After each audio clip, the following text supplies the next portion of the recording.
Hello, everyone. I'm Dalton Burdett. I'm Kyler Wagner. And we are the Movie Nights. Well, some of them. If you're watching this because you want to hear our uncensored, unfiltered thoughts and opinions on the world of movies and entertainment news, so kick back. Relax. And thank you for being part of the conversation. You nailed it. I got the R this time.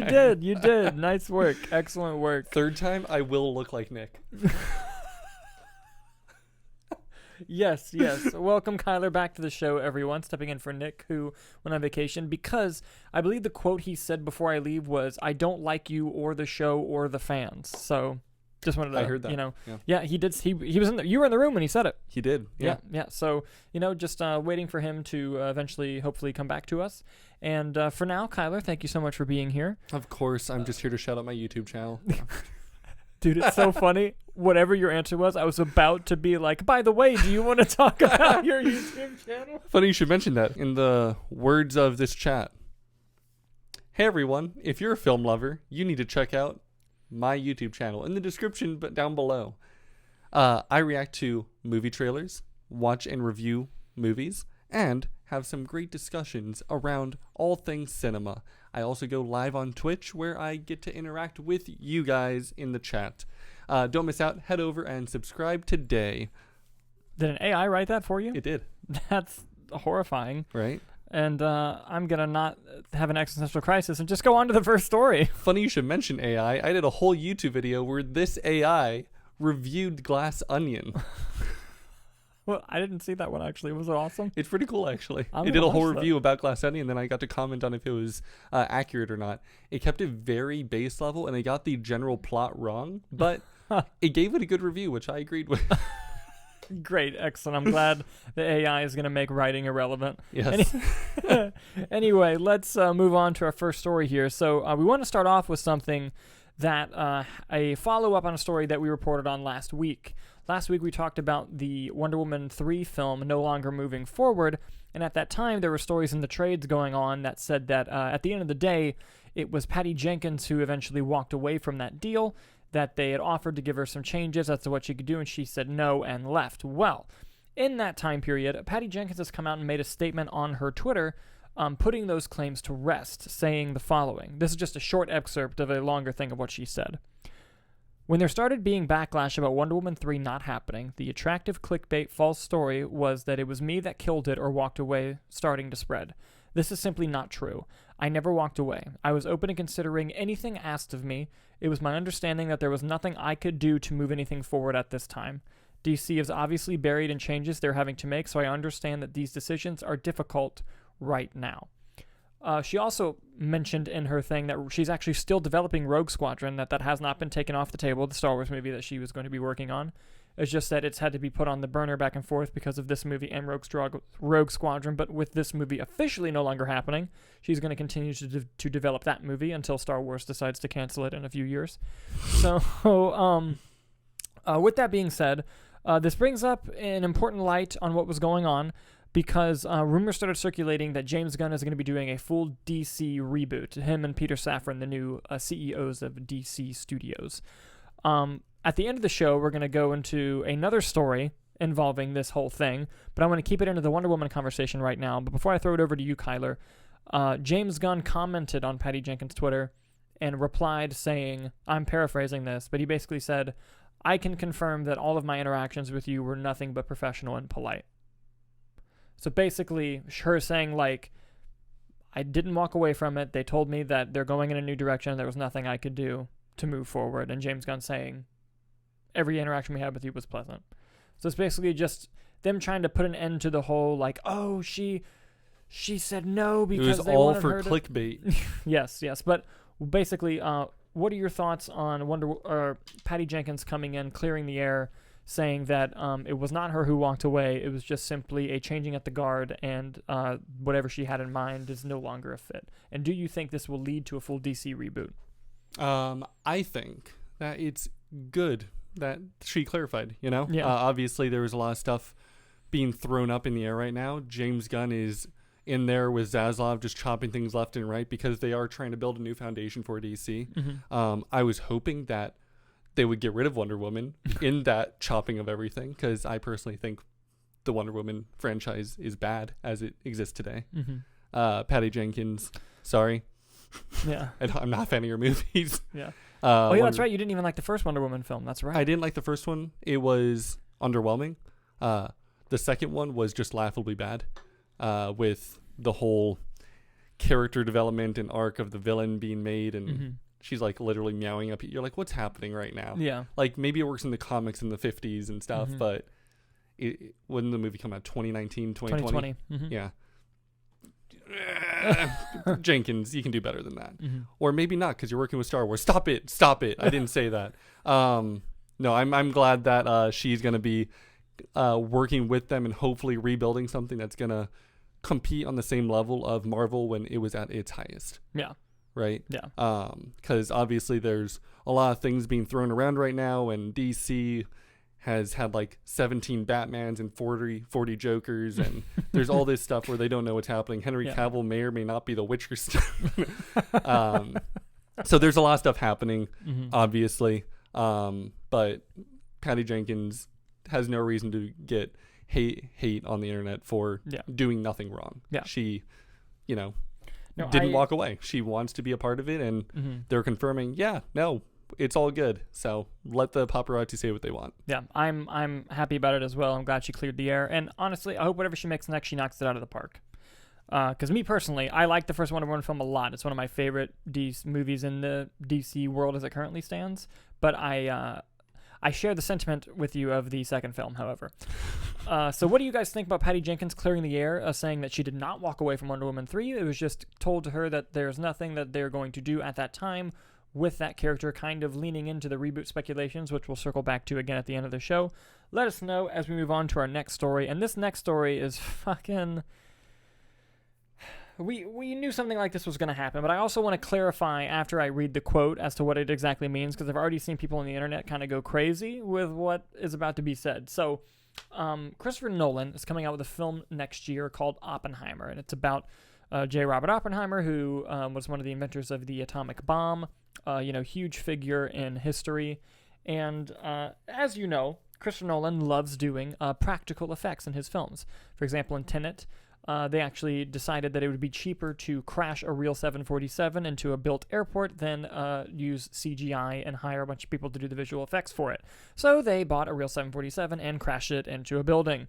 So that's kind of his style. And with that being said, they, for Oppenheimer, recreated practically the first nuclear weapons test done. And he revealed this in a quote with Total Film. This is Christopher Nolan in Total Film magazine.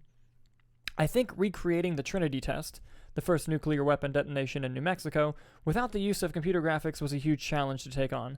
Andrew Jackson, my visual effects supervisor, I got him on board early on, and I was looking at how we could do a lot of the visual elements of the film practically, from representing the quantum dynamics and quantum physics to the Trinity test itself, to recreating, with my team, Los Alamos up on a mesa in New Mexico. So I want to clarify before the internet goes crazy, no, the government did not give him like special permission to drop a fucking atom bomb. Allegedly. That's not what happened. We don't know for sure. As Andrew Garfield says. Yeah. Yes. But that was good. I like that. No, but no, they didn't drop an atom bomb. They basically just used a shit ton of explosives to make it look like the first atom bomb test. Yep. They just did a real explosion. They honestly probably there's a special powder that really goes up with the smallest explosion, so they probably used a bunch of that. But I saw the headlines going around of like they dropped a nuke for Oppenheimer. No, they didn't. But anyway, even though it's not a real nuke, this is still crazy. Like they reconstructed the town of Los Alamos and then blew it up. Like that's awesome. Good for Nolan. And he deserves it. I can't wait to see the shot in the movie, personally. But I just think it's a testament to when it comes to Christopher Nolan and his films, there's really nothing the guy won't try practically. I feel like there's a level of CGI versus practical and, doing things in the computer versus doing it in real life. And Christopher Nolan's taking it to the extreme where he obviously hates CGI. Like, it's to the point where he's like, no. I don't care what it costs. And I will not produce this movie until this is done in real life. Yeah. Interstellar, they literally shot on a melting glacier. Yeah. Inception, they created an entire hallway and said, we're actually going to make it rotate. Yeah. What's another one? They crashed the plane in Tenet. They crashed the plane in Tenet. And for... Oh, and Batman. They flipped a semi-truck. They actually flipped a semi-truck, yeah. He's a psycho. And I love it. Good for Christopher Nolan. Good for all practical effects artists. And also, maybe this will help the other studios and other directors respect the CGI artists more. Yeah. Because they overwork and underpay them like crazy. Yes, they do. Which is why we see half-assed done CGI in a lot of movies nowadays, because they're getting worked to the bone. And the deadlines are impossible. And you can't do that with practical effects. Mm-hmm. You have to put in all the work, check all the boxes, make sure it's done right. And it shows because the movies do really well. Yeah, and sometimes you get one try. Yeah. Yeah. But if you want to have a CGI type movie that reaches that level, you have to put in the time and put in the effort and pay the people properly. Yes. So I think, Christopher Nolan, keep doing what you're doing. Keep fighting them. Fight the good fight against CGI. Yeah. He has one of my favorite, like if you watch I'm going to say the most nerdiest thing ever. If you watch the Dark Knight director's commentary, when they flip the semi-truck, he's talking about shooting it practically. And he goes, yeah, the only CGI here is we couldn't get it to flip initially. Like there needed to be a force to get it in the air. And the ones that was in the air, we could flip it. So the only thing that CGI is we built in the ground this arm, like this metal thing that would come up and just hit the truck in the air. And we erased it from the shot. And he goes, but when it shoots out of the ground, it emits CO2 that's visible. And it was just too hard to take out the CO2. So when you watch the movie, magic CO2 burst and then the truck flips. And I didn't care. I'm just like, awesome. I don't care either. No one else cared either. Yeah. Because it's a real semi-truck flipping. Yes. Who cares about the CO2? Yes, exactly. But what do you guys think about Christopher Nolan for Oppenheimer actually recreating the Trinity test to shoot it practically? I can't fucking wait for this movie. Let us know in the comments as we move on to our next story. And this one's just a fun one. John Cena and Jason Momoa are two big movie stars at the moment. John Cena, was in the WWE for a long time. Who? In our era, I say our age growing up, like John Cena was very big. Jason Momoa started coming up. He really blew up with Aquaman and the early DC stuff, and John Cena also in DC with Peacemaker. But finally, as the worlds come together, in an exclusive from Variety, those two are going to be not only doing a movie together, they're going to be doing a buddy cop style comedy together. And here's what Variety had to say. Warner Brothers has recruited the muscle-bound actors for the feature project, plot details for which are currently under wraps, though we imagine it involves a holiday gone wrong. Kyler, I'm stoked about this. I must tell you, because I think John Cena, early in his career, he tried to do a bunch of action films, and it really didn't work out for him. Like, we all remember The Marine. It was a shit movie. And he really, really tried to go down that route. But then he was in Amy Schumer's movie Trainwreck. And John Cena was fucking hilarious in Trainwreck. Like, I remember the first time I saw that movie, I was like holding my stomach laughing so hard. I've actually never seen that movie. Dude, after this, I'm going to show you like John Cena's part in it. It's so fucking funny. But then from that, people started to realize, oh my God, this guy is seriously funny. And you started to see him show up in these other comedy movies. He was in Blockers. He did The Suicide Squad and then famously Peacemaker. And he crushed it on Peacemaker, especially with the comedic elements. So seeing him and seeing the rise of Jason Momoa, who just oozes charisma, and seeing them in a movie together. By the way, the movie's called Killer Vacation. That's what the movie's called. Is there a chance this movie will be bad? Sure. But there's a chance all movies will be bad. And I personally am just ready for the fun of this movie.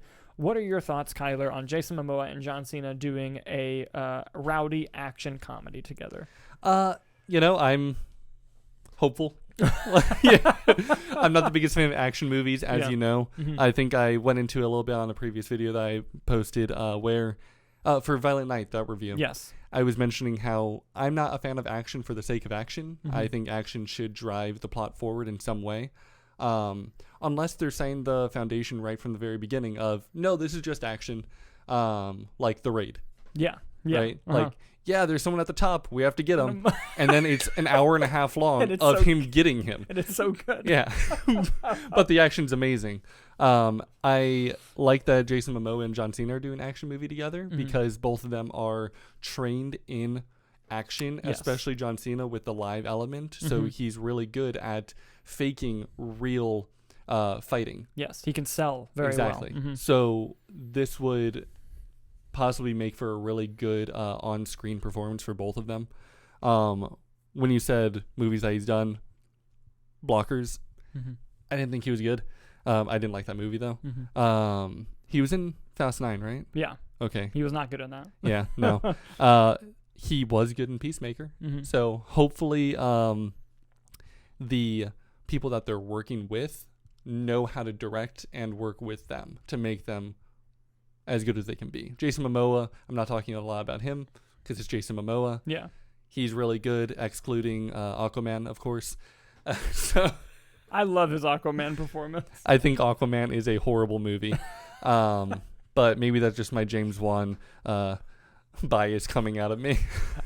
And the thing that's briefly talking about your James Wan bias, I'm still so happy that The Conjuring 2 is so good that how much you dislike James Wan, you're still like, that movie's great. James Wan has made simultaneously the best and worst movie I've seen. How can you make The Conjuring 2? Can you guys believe he doesn't like Malignant? That's crazy to me. Malignant's fantastic. But yeah, no. So Jason Momoa, excluding like the DC stuff, he is good. You know, Game of Thrones, Dune, just anything that I see him in. Whenever he was good in Dune. Yeah. He's just a very present on-screen actor, and you want to watch more of him. So I'm excited to see what happens. Do I think the movie's gonna be good? Probably not. I think it's gonna be like a solid throwaway, like, oh, I'm bored for the evening, I guess I'll throw this on. I don't see it going crazy in the box office, but here's the thing. I think it'll be fun. I think it'll be like Stuber. And I gotta say, I know a lot of people in our group consider Stuber the definition of bang average. Can I tell you something, Kyler? Stuber is bang average. Can I tell you something? I love that movie. I love it so much. It didn't get the credit that it deserved. I love Stuber. I feel like you and Nick, you both love Stuber. And I know Nick, one of his favorite things is buddy cop movies. Yes. And one of your favorite things is action comedy. Yeah. So I feel like this is a movie very much not for me. But I'm going to watch it just to check it out. I assume it's going to be bang average for most people, but for those that like action a lot and those that want just a dumb comedy with John Cena, it's going to be a really good time, I'm sure. Yeah. And like, you know what? No, I'm going to stay on Stuber for a little bit longer. I won't do it here, but I could write an essay on like why I think Stuber is an underappreciated movie. And it's not just for the comedy. Like the comedy, yes, it's very funny. Like I did spit out my popcorn when Camille Nanjiani says, "Let me guess, you want me to take you to all the Sarah Connors in town?" Like fucking hilarious, right? I would do it briefly. I love Stuber because that movie, at its core, is about two people who have different definitions of what they think it means to be a man because of their upbringings. And when you place those two people who think being a man is one thing and being a man is another thing, and they go on this adventure together where they both learn that they were both wrong, and at the end of the movie, they both become real men by putting away what they thought a real man was and move it forward, it's great. I love it. I get where you're coming from, right? Problem, I don't know if the writer knew that they were doing that. I think that was some subconscious outlet that they were writing into existence. I think they were writing a buddy cop action comedy movie. And I found the message. Yes, and you found the message that they were really trying to get at all along. So maybe the real Stuber was the friends we made along the way. But what do you guys think about Jason Momoa and John Cena doing a new movie together called Killer Vacation? Let us know in the comments as we move on to our next story. And I'm going to throw an audible here. This wasn't planned, but we were talking about Oppenheimer, and it got me thinking about it. Did you see the trailer for Barbie? I haven't yet. Oh my God. I need to watch it, I know. It's so good. I know, We're gonna watch I it haven't after the seen show. it. Well, no, unless you want to do a reaction on your channel. I did want to do a reaction. Okay, I won't make you watch it then. It came out this weekend, right? Yeah. I heard it was really good. I saw a single still from it, I think, and they were paying homage to or making a reference to 2001: A Space Odyssey. Yes, that's all. Yes, that's all I'll tell you. And yeah, definitely do a reaction to that on your channel. It's great. But anyway, now we're going to move on to our final main news topic of today. And, you know, Kyler, I got mixed feelings on this one. I got to tell you. So, for those of you that watch Black Adam, the, 7 of you, according to the box office, in the mid-credit scene of that movie, and, you're going to spoil... Fuck off. If you haven't watched Black Adam by now, you didn't want to see it. Right? Fair. In the mid-credit scene of the movie, Henry Cavill's Superman shows up. And it's not the headless... Wait, does he really? And it's not the headless Superman that we got in Shazam, which fucking still drives me nuts that they even allowed that. Like, if you couldn't get Henry, just cut the cameo out. Like, why did they... Yeah, anyway. And the studio then told Henry Cavill, hey, make sure you announce on social media that you're coming back as Superman, as we're going to start developing Man of Steel 2. All seemed okay with the world, because I know you don't think so. I love the movie Man of Steel. Like, regardless of even if you get into, like, the later DCU and the Snyder stuff, outside of all of that, which I personally like more than I dislike, although I do have problems with it, I really like the Man of Steel movie. The only personal issue I have with the Man of Steel movie is that I think the third act isn't paced great. And it's not the action, it's just that there's so much action that it's almost overwhelming. Like, that's the only issue I have with the movie. And that is, to me, is a minuscule problem. But I loved Henry Cavill as Superman. I love Man of Steel. And at some point, I'm just looking at the watch, like, maybe one day I'll take my grandkids to Man of Steel 2. And then we were there. He came back, Kyler. We were about to get it. And then Hollywood Reporter even later revealed that the showrunner of Peaky Blinders was hired after Black Adam came out to write a treatment for Man of Steel 2, and he was going to include Brainiac as the villain. And as a comic book fan, I'm like, what the fuck? That would have been so cool. But, as we mentioned before, Warner Brothers came under new leadership before Black Adam was released with David Zaslav, and the heads of Warner Brothers Pictures were Michael DeLuca and Pamela Abdy. They are like the Alan Horn role at Disney back when Bob Iger was the CEO pre-pandemic. They run all of Warner Brothers movies. Dwayne Johnson was like, hey, new leadership. Can I put Henry Cavill in this movie? And they were like, I don't give a fuck. I'm like, okay. And they did, because their plan at the time, before they hired people to run DC, according to the trades, were, let's do one more Justice League movie with the Justice League we have now, and then we'll reboot. That was their plan. So bringing back Henry Cavill made sense. But in between Black Adam coming out, and now, James Gunn and Peter Safran were hired to run DC Studios, and were told, hey, give us a 10-year plan, and if we like it, go forward. Well, last week they revealed that plan, and it was approved. And part of that plan, we know Wonder Woman 3 was no longer moving forward. It also includes a new direction for Superman. Aren't they turning Superman into like a younger version? They are going to show his upbringing. They are going to go younger Superman, and they said that it's going to be a Clark Kent based story a lot. Like, I'm pretty sure they already had a really good series about that years ago. called What's it called? Smallville or something? Oh my god! They should do something like that. Yes, just get Tom Welling, bring him back. But anyway, James Gunn actually went to Twitter, and Henry Cavill went to Instagram, and in a joint statement announced that he would actually no longer be playing Superman anymore, despite what happened in Black Adam. And this is what James Gunn tweeted. Peter and I have a DC slate ready to go, which we couldn't be more over the moon about. We'll be able to share some exciting information about our first projects at the beginning of the new year, which is very soon. Among those on the slate is Superman. In the initial stages, our story will be focusing on an earlier part of Superman's life, so the character will not be played by Henry Cavill. But we just had a great meeting with Henry, and we're big fans of his, and we talked about a number of exciting possibilities to work together in the future. Hollywood Reporter even going on saying that they offered him another DC character, but they didn't say what it was. Dark Superman. But it's also rumored that apparently they've met with everyone who was already cast, and they're having these meetings with them. Which, I don't know if you heard about one that I'm amped about, I'm going to get to in a second. But they met with Gal Gadot, and Patty Jenkins said, hey, not moving forward. Met with Henry Cavill, said not moving forward, but told them, if there's other stuff we want to do, let us know. Jason Momoa, it's been rumored, has been offered to play the role of Lobo, a DC character that he was born to play. If you know the character, it's like match made in heaven. Who? Lobo. But that would mean that he would no longer be playing Aquaman. And they've been really respectful about like kind of going through all the people who are currently working while also wanting to do their future and their plan. Obviously, the main crux of the story is going to be Henry Cavill no longer being Superman, but Kyler, guess what the Hollywood Reporter revealed? DC is dissolving. Did you need the Hollywood Reporter for that? Well, what's the news? They met with Ben Affleck. And in their meeting, Ben Affleck said, hey, when I was brought on years ago to be a part of this universe, I was told I would get to direct. I still want to direct something. And James Gunn was like, really? And he's like, yeah. He's like, well, we want you to direct too. What do you want to direct? He's like, I don't know what you have planned. And they're like, we can't reveal that yet.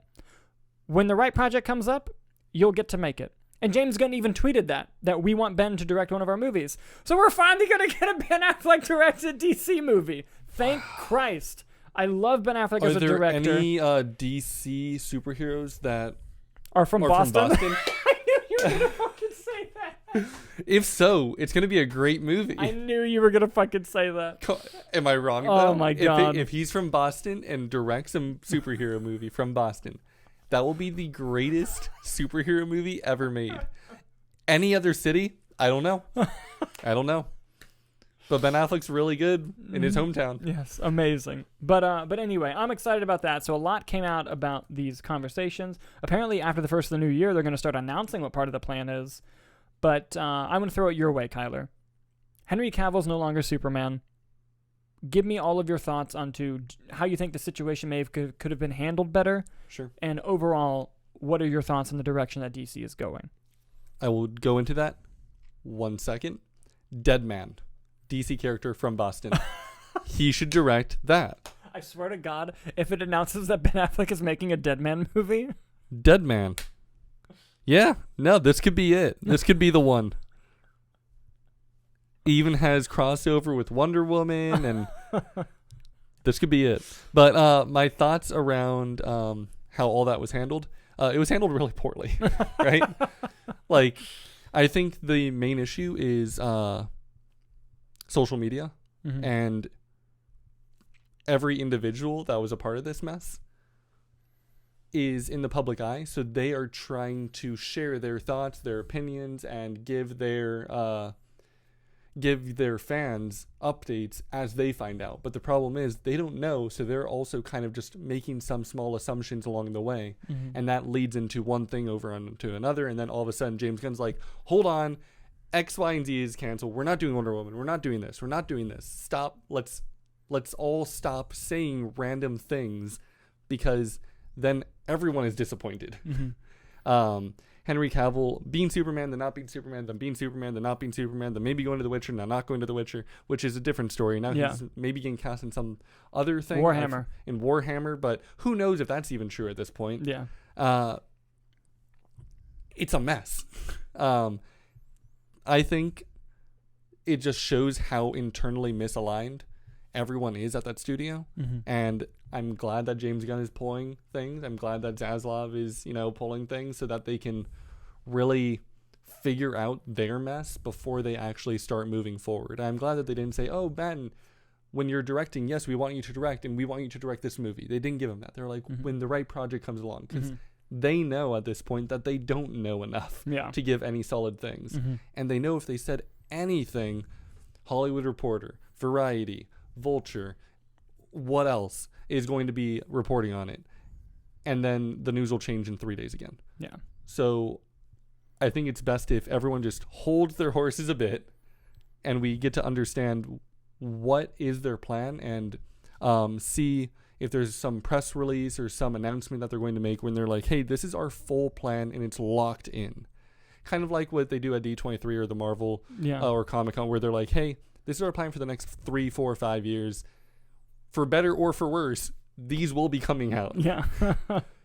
Hopefully they can do that over at DC, and then we can actually start having some real conversation around these actors that are going to be portraying these superheroes that are beloved by so many. Yeah, and because I feel bad for Henry Cavill, and I feel bad for the fans of Henry Cavill's Superman, because the whole dangling of the keys just back and forth, it really sucks.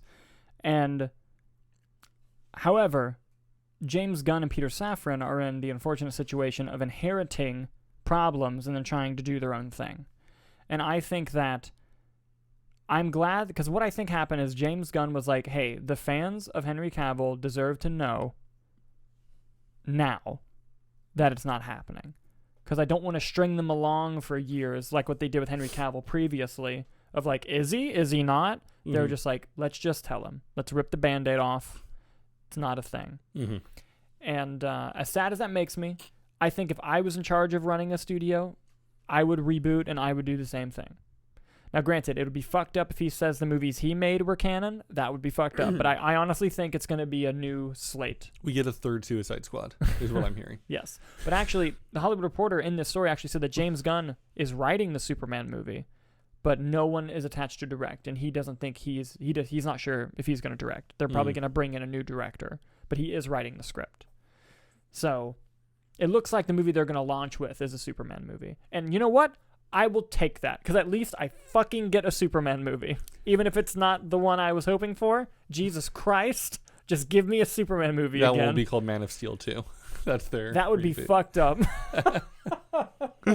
No, but overall, with everything, I think we're in the shit of it now, but maybe the grass is greener on the other side, and I'm hoping that it is. Yeah, I guess only time will tell about what's happening at DC, so. Yeah, quite literally. And before we move on to the B-roll, I just wanted to take care of some quick housekeeping. While we love having you join and watch us on YouTube, we get that life gets busy, you're constantly running around, and maybe you just don't like to see our faces, especially Kyler's. So for your listening pleasure, the Movie Nights Roundtable is available in audio-only form on Spotify, Apple, Google, and all other major podcasting platforms. Simply open your podcasting app of choice, type in Movie Nights Roundtable, and look for that big yellow logo, and vice versa. If you like listening to us on the audio, thank you, but please consider subscribing to us on YouTube. Just type in Movie Nights, and again, look for that logo and hit subscribe. With a K. Nights with the K. Yes, because we think we're clever. Kyler. Yep. We are now going to move on to the B-roll. I'm going to just Yahtzee some headlines to you and get your quick thoughts before we move on to the rest of the show. And it begins now. According to the Hollywood Reporter, Netflix is going to be distributing the live-action My Hero Academia movie that Legendary Pictures is producing. Thoughts? Horrible. Bad. Next. According to Deadline, Allyn Speilberg, daughter of Steven Spielberg, she has made short films before, but she's getting her feature director debut from Thunder Road's Four Assassins and a Funeral. Thoughts? Love nepotism. Next. Hey, if it's good, I'll take it. Dale Earnhardt Jr. is good. I don't know why that was the first. We're going to NASCAR. We went straight to NASCAR. I don't even like NASCAR. According to Deadline, Norman Reedus has joined the John Wick spin-off movie Ballerina starring Ana de Armas. Thoughts? Norman Reedus is Daryl. You said Norman Reedus, and I thought you were talking about the guy with the bat in The Walking Dead. No, that's Jeffrey Dean Morgan. Let's repeat that entire bit one more time. Take two. Norman Reedus is joining John Wick spin-off movie Ballerina starring Ana de Armas. That's going to be bad. Oh, yeah, you don't like John Wick. I don't like John Wick. That's insane to me. Ana de Armas has way more misses than hits. That's just not true. It is. Name her hits, and I'll name her misses. I'll name more hits. No, we're doing this now. I will name more hits than you. I'm not even looking it up. No, all right. A miss. Deepwater. Yeah, okay. Or are we going to go hit for miss? Or? Okay. Deepwater. Blade Runner 2049. No Time to Die. How was that a miss? I think the movie's good. She was great in it. I don't know. She's one of the best parts in No Time to Die. She plays a dunce. But did you see that dress? Just because she looks good doesn't mean she And acted she kicked well. ass, and she I did. disagree. And she acted well. That is definitely a win. No Time to Die is mine a win. is a miss. I think the movie is good. I think she isn't good in it. Wrong. What's another hit for you? Knives Out. Okay, Blonde. Is that a hit? No, I haven't seen it, but I heard she's good. The movie's just bad. Let's see. Anna de Armas hit. Oh, it was one of her first movies. The name is leaving me. Man, I really had confidence that I could do this. Are you thinking War Dogs? Yes, it was one of her first American movies. She did movies in other countries before that. Another miss. Knock Knock with Keanu Reeves. That's pretty bad, man. Another miss. Exposed. 8% on Rotten Tomatoes. But you haven't seen it. You can't say it's a miss. I haven't seen that one. It does have an 8% on Rotten Tomatoes, though. Yeah, look at No Time to Die. You want to go there, Kyler? I've seen that one. Anyway, my point is, on for that B-roll, that's a no. That's a bad for me. I still can't believe you don't like John Wick. That fascinates me. But moving on, B-roll. According to Deadline, the Blumhouse Five Nights at Freddy's movie has casted... Ready? Okay. Apparently you're hearing this news for the first time. Blumhouse's Five Nights at Freddy's has cast Josh Hutcherson and Matthew Lillard. Quick thoughts. Yeah. 1, probably not going to be good. 2, Josh Hutcherson in it will probably make it better. Yeah. 3, they've already made a Five Nights at Freddy's movie called Willy's Wonderland. That's true. I'm excited about Matthew Lillard. Shaggy, come on. I'm excited. Next. He's going to be the murderer. Probably. Doing B-roll. The Hollywood Reporter. Damien Chazelle has signed a first-look directing and producing deal with Paramount Studios. What's this movie going to be about? Apparently it's for a few movies. He has a first-look deal with Paramount. Where do you jump off after you do Hollywood Jazz, Hollywood? Is there another trilogy he's going to make? Have you seen the trailer? There's jazz in this movie too, buddy. Of course there is, of course. Okay. Well, he's a good... I like all his movies, so. Yeah, he's a great filmmaker. And look, and this just continues to show Paramount is fucking winning, and they've been winning for years. Don't call it a comeback. They've been here for years. And finally, on the Hollywood Reporter B-roll, Donald Glover to star in, produce Spider-Man movie in Sony's universe on the villain Hypno Hustler. I saw that. Question, because it's obviously going to be good. Because it's Donald Glover. Yeah. Question for you is, he was in Spider-Man. Homecoming, yes. He played a role that was supposed to be a certain character in the comics. He played Prowler. He played Miles Morales' uncle. Okay. So, who is he playing in this new movie? Hypno Hustler. But who is not Prowler. No, but Spider-Man Homecoming takes place in the MCU. This movie takes place in I'm sorry, Sony. In the Venomverse. I hate that so much. Get over it. You guys are all making money. What's the problem here? Just, my God. Yes. So that will conclude the B-roll stories. Let us know what you guys thought of the B-roll. And Kyler, now it's time to move on to the box office. Box office. Here we go. Top 5. You want to get a quick gander as to what number 1 was? I do want to guess. But the thing is, I have a bone to pick with you about this whole box office shindig that you have going on this podcast. Okay. Open up YouTube. You watch this video. You're like, oh man, my favorite part of the podcast is the box office. You look at the bottom of your screen. You can see the number 1 box office because it's at the very top of your description. Move it down. You spoil it for me every week. Fine. I will move it down. Thank you. No problem. I've put the Monday numbers in. I'll put them lower. Thank you. I'll do the timestamps first. I appreciate it. No problem. Avatar 2, number 1, with $435 million. Am I right? Are we doing global or domestic? Domestic. Dude, if it made, could you imagine if it opened to 400? I'm pretty sure it did globally. Globally, it did. Yeah. Avatar 2. Number 2, Avatar 2. Number 3. I don't remember any other movie that's come out. So I've been just watching so many trailers and movies that I've been streaming that I'm so lost up here at this point. By the way, I got to give it to Nick. He predicted all 5 right in a row this time last week. Can you tell me all 5 and I'll try and guess the order? Okay. Violent Night, Black Panther 2, The Menu, Avatar, Strange World. Avatar 2. Mm-hmm.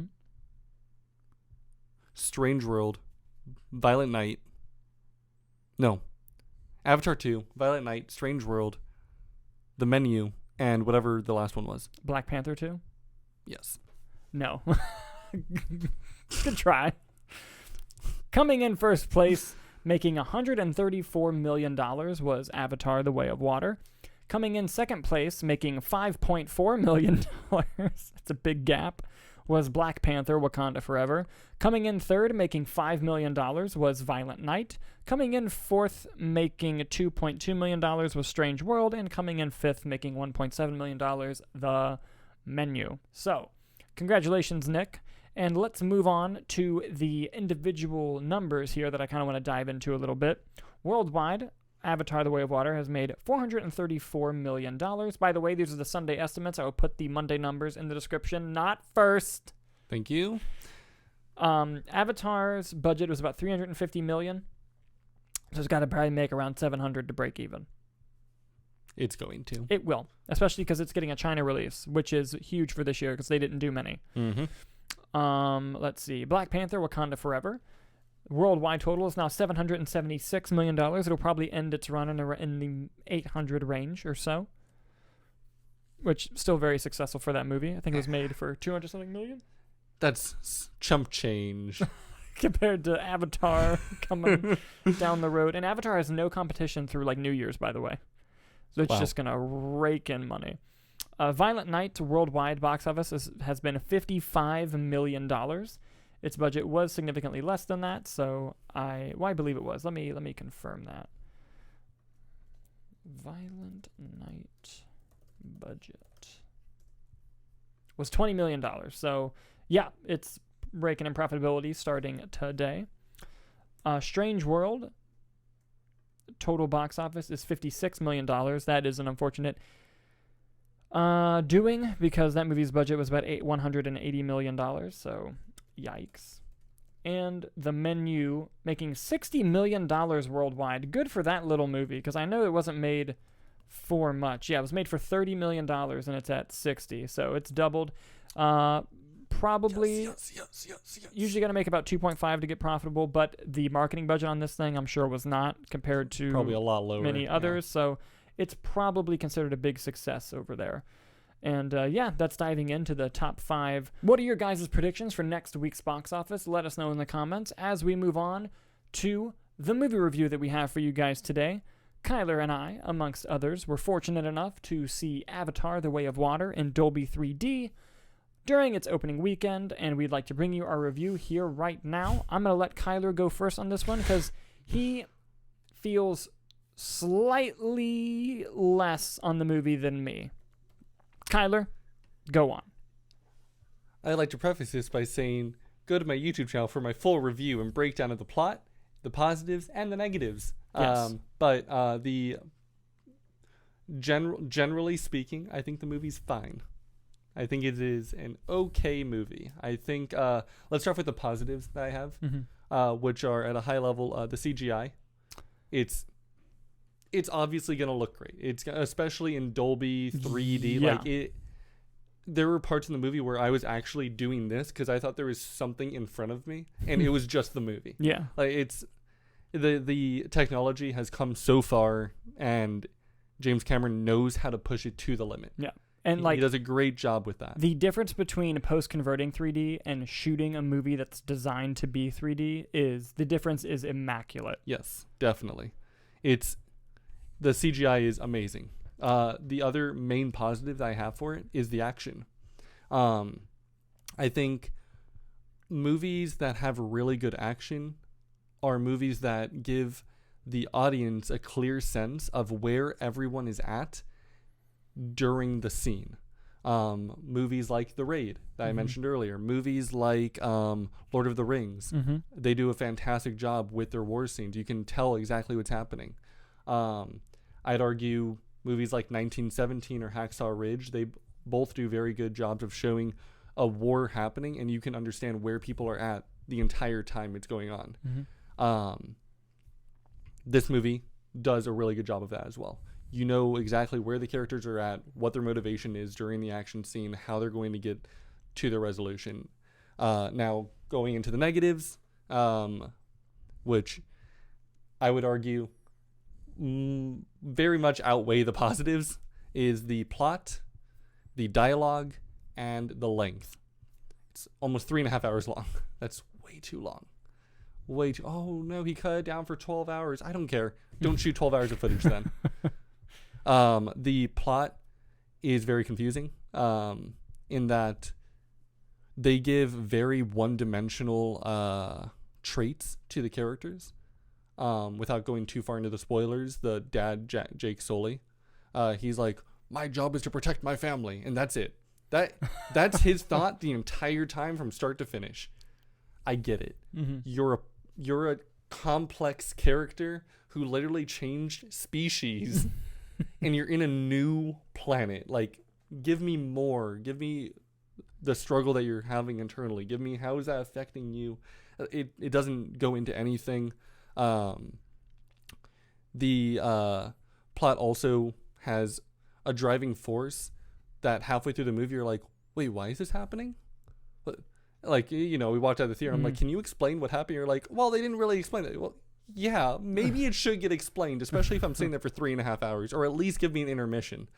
The narration, there's so much narration. First movie had that as well, yeah. It's insane. And then the dialogue. It sounds like the dialogue, it sounds like the dialogue was written 12 years ago and that they didn't know how to fix it. They're like, just leave it in. It's fine. We got VFX to worry about. Exactly. And I got into a conversation with my stepdad about it where we're like, is this, he's like, is this targeted to you as an audience member? I was like, I don't know. It's Avatar. It's the biggest movie. It's the sequel to the biggest movie ever. I would assume he's kind of targeting everyone in the world. Yeah. So when you target that wide of a net, maybe it's missing on some, but then it hits on others. I think the movie focuses way too much on the CGI and trying to bank on that being its biggest takeaway. Like, come watch the movie because it's beautiful. Okay. Give me a story. They didn't give me a story. They didn't give me a good story, at least. And on Letterboxd, I'm always on Letterboxd, so it has a 3.9. That's insanely high. That's insanely high. Everyone that I follow that's like a movie critic or movie reviewer, they're all giving it 4.5 stars. Like, you're not thinking critically about the movie. Someone that I follow that's like a movie reviewer, they said James Cameron delivers on his title promise. The movie was definitely wetter than Titanic. 4 stars. You're like, how is that 4 stars? Like, this took 12 years to come out, 13 years to get something like that. It's supposed to be the sequel to the biggest movie ever, and then they give me a storyline like that. They give me characters that are one-dimensional. They give me a 3.5-hour movie where you're left unsatisfied by the end, other than just the spectacle that you saw, which again was beautiful. I don't think it outweighs the movie though. I can't ignore the faults. Yeah. Well, I thought you felt slightly less on me. You feel a little bit more less than I thought as compared to my thoughts, but where I think the only place we really differ is just how the negatives affected your experience, but I don't disagree with most of your negatives. What I would say is, to echo your sentiments on the positives, the visual effects. According to Letterboxd, I'll plug Letterboxd as well, I've seen over 3,000 movies. Of the 3,000 movies I've seen, this has the best visual effects I've ever seen. That I've ever seen. And I hate 3D.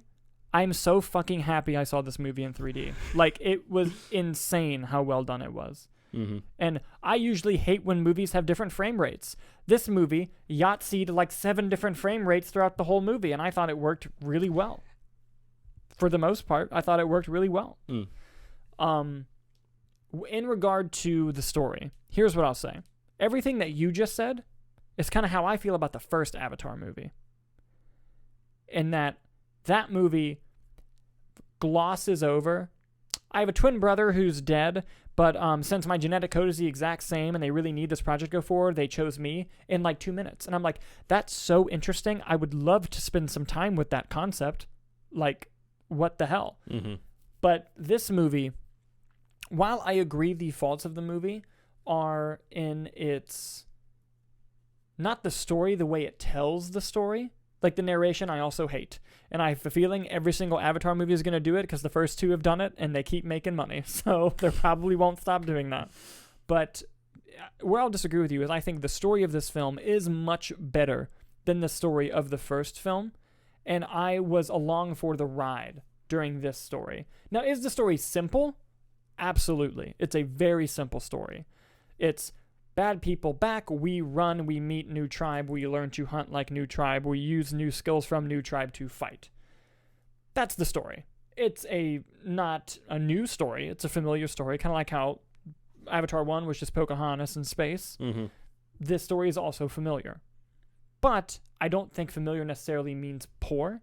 Where I'll meet you with the dialogue is I think every human character... Here's what it is, Kyler. The fundamental problem with the Avatar movies. They convince me through movie magic that the Na'vi are real. I don't think the human characters are real. I think they are cartoon characters because of how they speak, because their dialogue is ridiculous. Yeah. And it's one thing if it's one character. It's like G.I. Joe dialogue. And it's one thing if one character spoke like that. They all speak like that. Like another James Cameron movie, Aliens. The reason why Bill Paxton's character is great is because he's the only character that speaks like that. Mm-hmm. And everyone else around him is like, God, like this guy, you know. Every human character is like that. Most of the human actors, I mean, they're all human actors. Jesus, see, Na'vi are real. But like all of the actors who are not Na'vi, most of them don't do very good jobs. Mm-hmm. And it's just like, that is the only like big flaw with this world and with this movie to me. Like you said, the action sequences are phenomenal. The story, the way that it expands on the world and you get to live in this world, I liked the length of the movie, personally. You know how I feel? I love cutting stuff out of movies. I'm like, that can go, that can go, that can go. I think a 3-hour-long movie can work. I love Lord of the Rings. Mm-hmm. Specifically the extended cuts. Mm-hmm. Those are all 3 hours long. Yeah. There's something driving the movie forward, scene after scene after scene, where you want to keep watching and uncovering what's next. Mm-hmm. This movie doesn't do that. It drags. It feels like it takes a long time. And I know James Cameron had his thing in Masterclass, which if you guys are watching this, you've probably seen that too, which is, if I want to watch it because I just want to watch it because of the way it looks, then other people probably do too. Sure, I'm sure other people want to watch that. I don't. You know, yeah. I see exactly what you're saying. Where I'll disagree is normally whenever when I criticize a movie for its length or that it drags too long or I think it's too long, I immediately go with it's too long and you could cut this scene and you wouldn't lose anything in the movie. I don't think there's a scene in Avatar 2 that can be cut. They could cut the entire montage scene when they first get to the water tribe. See, I don't think so. I think that's really important to the movie, especially later on. With their they could cut you have to sell that relationship. Am I allowed to get into spoilers right now? It made $430 million. Can I get into spoilers a little bit? Let's be vague. The daughter, a lot of her stuff in the movie, just in general around her and her spirits and her abilities and whatever, none of it comes to fruition at the end in what they set up. They do affect the movie in very minuscule ways, but not in how they were alluding to. Mm-hmm. They had a whole two scenes around what she can and can't do anymore, and how it's going to, how it could be very threatening to people or her or whatever. Never brought up again. They set stakes for no reason, so just cut all that stuff out. That could have saved a lot of time. So I'm sure that there's other things that I could bring up, but I don't want to get too far into spoilers. But do you know what I mean? I know exactly what you're saying. Okay. And I'm not using this as an excuse. I'm just thinking as to why it wasn't cut. Is because I have a feeling in the other Avatar sequels that's gonna come into play.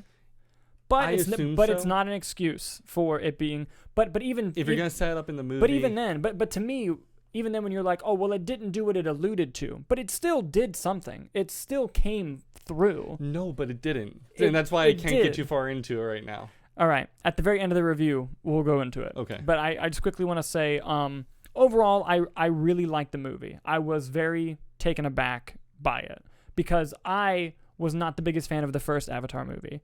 I don't hate the first Avatar movie, but Avatar, when it came out, was one of those things where everyone was like, oh my God, Avatar, Avatar, Avatar. And I was like, I mean, it was all right, you know? Which is kind of how you feel on this movie. But it worked for me. I think it just connected with me on an emotional level, and it was a genuine experience. And I think on that level, it worked for me. And it's not without its flaws. Another flaw I'll give you, there's two actors who you think could not be able to come back to this movie, who were in the first movie, that come back. One story reason for them coming back I bought, and I was like, that's very interesting. One was ridiculous, and I was like, no. Just no. Can you tell me who you're referring to? All right, we're going to get into spoilers now. So spoiler alert for Avatar 2, and then you can do your thing. Okay. Bringing back Sigourney Weaver, I thought was very well done. That was interesting. They didn't know that the body was pregnant, and it gives birth to a girl, and then that's Sigourney Weaver playing the teenager. I'm like, that's very interesting. Stephen Lang, the general, coming back, I was like, no. Like, that makes zero sense. Because then they did a whole, here's what you can cut. They did a whole exposition scene where he's talking to his younger self on the computer of like, when you wake up, that means I'm dead. That you got to make sure you have your memory. His character didn't make sense, and the problem was his character was the main antagonist for the entire movie. Yeah. And there was no reason for him. Period. Yeah, and and he's the main antagonist that, if anything, drives the movie forward. Yeah, because Jake Sully and the family, they're not driving anything. They're just trying to live their lives. They're like, man, I just have a family. I want to protect my family, and I want to live in the water now because I'm protecting my family from this crazy general who, for some reason, has the entire backing of humanity, saying, "We'll fund this. We'll let you kill him for apparently no reason. Just go get your minerals, go get your whale brain stuff, go colonize. Why do you have to follow this guy around and start burning down hundreds? Like, it doesn't make sense. It doesn't make sense.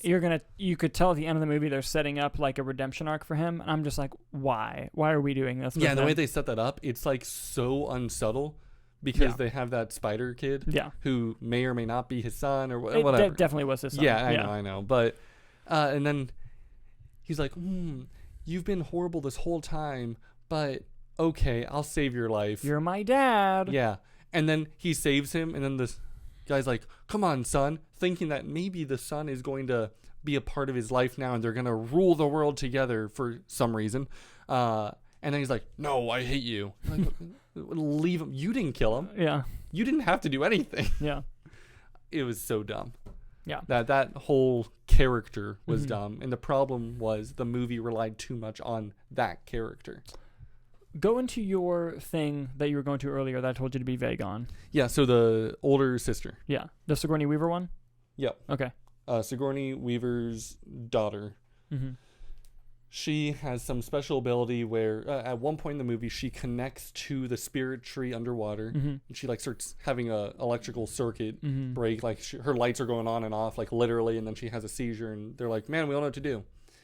So then they get the scientists in, which they came out of nowhere all of a sudden. That was weird. And then the Kate Winslet's character was like, I'm going to go do some acupuncture, like spirit stuff, and then she revives. They're like, hey, you can't do... They explicitly say she cannot connect to the spirit tree anymore. If she does, she will die. But like, they make a very, very keen point to bring that up. So the whole time, at the end, when the eclipse happens again, and the first time she had the seizure, the eclipse happened, she connected, and that's when everything went haywire. The eclipse happens, the climax is happening with the fight scenes at the end. Everyone's in turmoil. She's the only one that can maybe do something to help save them. You're like, oh, everything's adding up. She's in the water. She's the only one that can do something, so maybe she's going to have to risk her life by connecting to the spirit tree to like try and do something and save her family. The eclipse is happening, so everything is set up in the same exact way and the same order. So it feels very much like they were setting up for that, and then they didn't do it. Instead, she did this wavy thing with her hand, had some light shrimp-looking krill thing go and find her mom, screw the dad and the brother, I guess, and then she used the underwater breathe ability thing that everyone has. But she didn't bring multiple. She brought one for herself, and then went to go find the mom.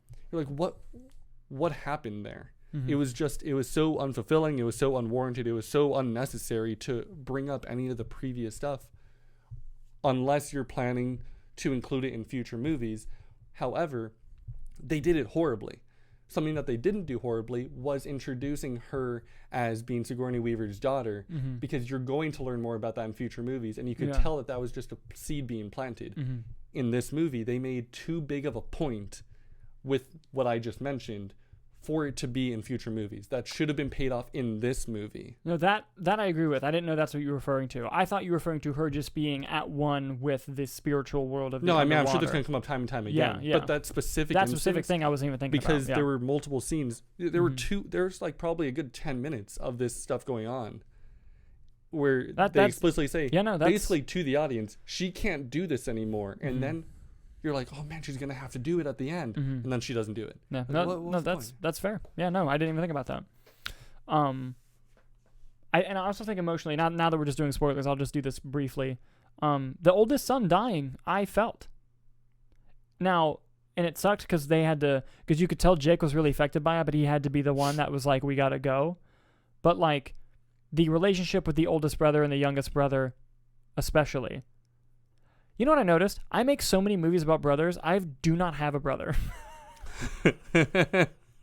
But like that relationship I really felt throughout the movie, and the oldest brother dying was really emotionally impactful, and I think will be a good new set point for the arcs of the rest of the families going forward. And I liked the Water Tribe a lot. I thought they were funny as hell. I liked the dad leader. I don't know. Just something about him was just like, it all felt cool. Very I liked it, and I also felt like it was very cheesy too, but not in a bad way, just in a like it's a little cheesy, but it's not like bad cheesy. I know what you mean. And with the brother dying, that was really good how they handled it. I think I think they wrote themselves into a corner though, and that's why he died. They wrote themselves in the corner in that the dad was just an asshole the entire time to the other son. And they were like, man, how do we get this son to stop being on a shit list? Kill the other brother. That's how it felt. So, and then even when he died, he's like, where were you? You're like, dude, what do you mean, where was I? Like, do you want me to jump in front of the bullet? Like, I didn't see it. Sorry. It was... I get what they were doing, but again, it just leads back to the characters are so one-dimensional that it doesn't leave room for any gray. It's black and white for everything, apparently. And that's how the whole movie felt. I see that. And I think they're achieving arcs through black and white, but I do agree that there's no gray. And I do hope that through the sequels, because I think you create a very interesting gray with the other brother. Like, I honestly feel like you could do a storyline of him joining the Sky People. I think you could explore that. Granted, I have no idea if that's what they're going to do, but yeah, regardless. Thank you for giving me your thoughts on Avatar: The Way of Water, Kyler. I like it more than he does. I did overall enjoy the movie. I liked it a lot. It might be in my top 10 of the year. But whoa, yeah, you but haven't seen enough movies this year. I've seen just the same amount as you. Actually, maybe less because I don't watch a whole lot of streaming movies. But I will say we're towards the end of the year, and normally around New Year's is when I'm like, I call out of work and I just fucking watch like 12 streaming all the movies I missed. I think it might be in your top 10 for now. Give it 2 more weeks. There's We'll a see. lot of good movies that are out right now that I don't think you've seen yet. The only ones I really, really want to see that I haven't seen yet are Tar, She Said, Women Talking, and there's another one. The Whale, Triangle of Sadness. The Whale, Have you seen Triangle of that? Sadness. Those. Oh, and there's a movie that came out earlier this year that I haven't seen yet, the BJ Novak movie. Oh my God. But I heard it was really good. Hold on, and I really have want to watch it it. pulled up right here. Mhm. BJ Novak. Yes, I haven't seen it yet either. Here it is. Vengeance. Yes, I'm gonna see that because Hannah's brother Chris saw it and he loved it. It's supposed to be pretty good. Yeah. I've only heard good things about it too. So. Mhm. Yeah. But yeah, we're coming up on Oscar season, Kyler. We're coming up on the best time of the year. It's better than Christmas. It's my favorite time of the whole year. I cannot wait. I'm so excited. But yes, that was all we had on the show for you guys today. If you liked what you heard today, don't forget to subscribe again to the Movie Nights YouTube channel for your shows and movie reviews. Pretty soon we're going to be activating channel memberships once we figure out some special things we can offer you guys, so we'd love to interact with you in that way. You can also check us out on our social media channels where we post updates, short video clips, and more. Those links can be found in the video description. Kyler, you want to plug anything one more time before we go? Yep. Find me on YouTube. Check the description. You'll get to see more more movie reviews that I give by myself, where I just talk to a screen. You'll also get to see my streaming schedule, where I will play video games or mostly just talk about movies at this point because it's more enjoyable. Also, you'll see my stuff on Letterboxd, and I'm very active on that. So check out my channel. I tag my Letterboxd and everything. Follow me. I will follow you back. I would love to see your opinions on things as well. So, yeah. Yes, awesome. Thank you so much for joining, guys. And next week, we're not going to have a show because it's Christmas. And then the next week is the first show of the new year. And we're going to have a lot of fun stuff planned for you guys then. So thank you guys for watching, and we'll see you next year.